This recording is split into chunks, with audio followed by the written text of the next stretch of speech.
All right, hello wine drinking people. Time for more of what I've had to drink yesterday. And our good friends from Palm Bay were in to see us with a bag full of really good stuff. And we got a lot of wines in the store from this importer, the largest importer of Italian wines in the United States of America.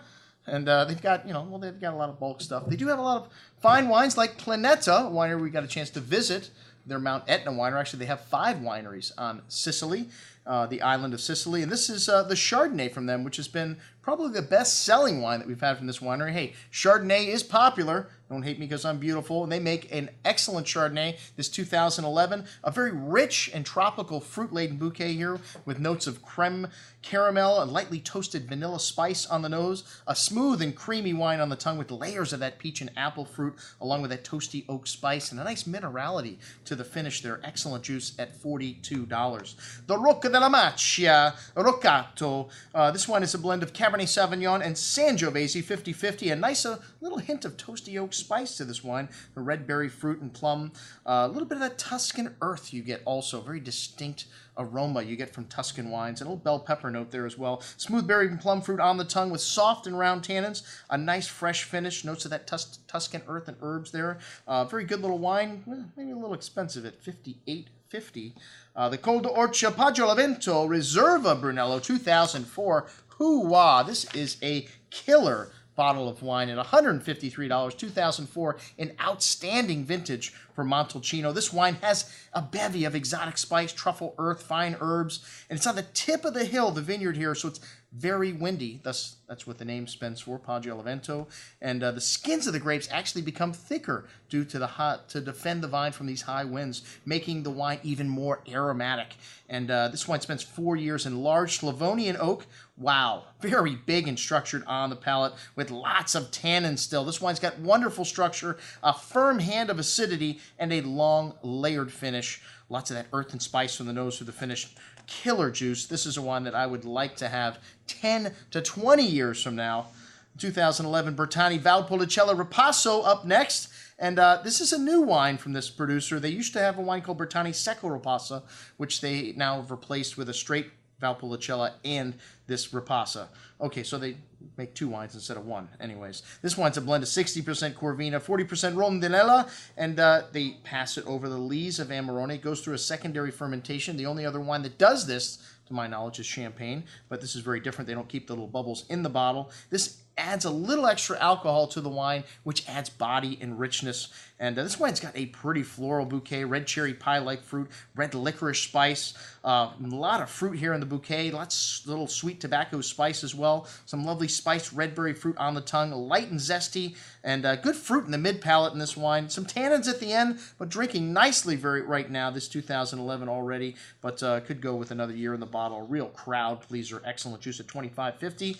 And then the Secco Bertani Verona, the original edition. This is a new wine, and it is to celebrate the original style of the wine made on the property in 1880. So Bertani is supposedly the first winery to make a drier style wine. 100 plus years ago, all the wines were sweeter in nature. It's just not till recent that this drier taste came about for wines. And this is the second vintage of this wine. It's a Sangiovese Grosso, Corvina, Syrah, and Cabernet Sauvignon, and a really unique bouquet of aromas to this. Dried flowers, herbs, tobacco, cocoa, some dried cherry fruit, and like some medicinal quality coming out in the nose here, but kind of losing it on the second day. A big and chewy wine on the tongue, lots of fruit, very succulent, but excellent structure and spice, and a little chalky note to the finish there, but excellent juice. And this wine wasn't that expensive at $33.75. And then a couple of Amarones. Hey, this is what we're known for in Verona. The Villa Arvidi, and then the Classico, which the 2008 Villa Arvidi is a new entry-level Amarone. The same blend as their Classic, which is 60-40 Corvina and Molinara, and dried for 4 months and aged for 3 years in large Slavonian oak.